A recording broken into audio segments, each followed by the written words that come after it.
অকলশৰীয়াকৈ ইলেকশ্যন খেলিম। মই নাজানো কিমান দূৰ, কিন্তু সন্মানীয় হাগ্ৰামা মহিলাৰীক ভাল পাই কিনে চবেই সমৰ্থন দিব।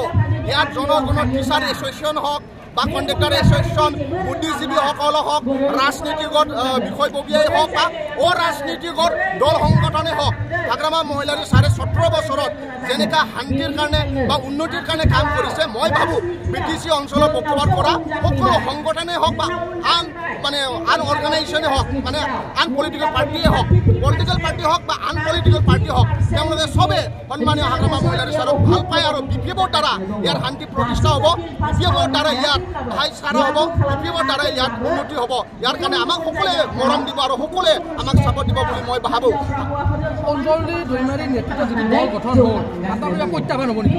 আমাৰ কাৰণে একো ক্ষতি নহয়।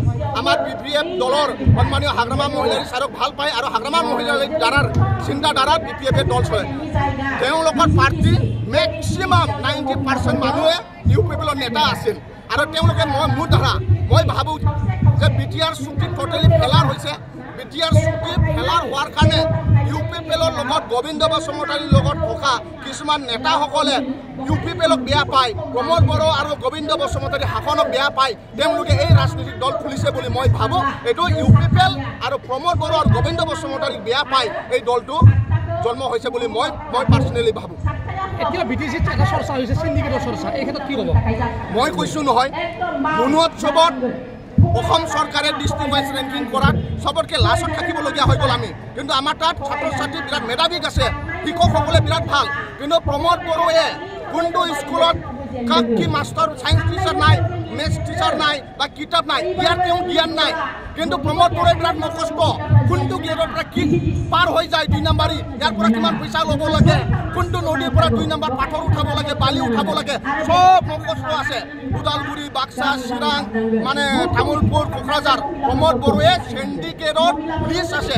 তেওঁ হ'ল চিণ্ডিকেট চৰকাৰ, কিন্তু ইয়াতে কোৱালিটি এডুকেশ্যন লাগে, ইয়াত মাষ্টৰ লাগে, মানে ইয়াত হস্পিটেল লাগে, ইয়াত দলং লাগে, ইয়াৰ তেওঁৰ হিচাপ নাই, কিন্তু তেওঁৰ হিচাপ আছে 2 নম্বৰ পইচা ক'ৰ পৰা আহে। এইবাৰ নিশ্চিতভাৱে প্ৰমোদ চুটি যাব।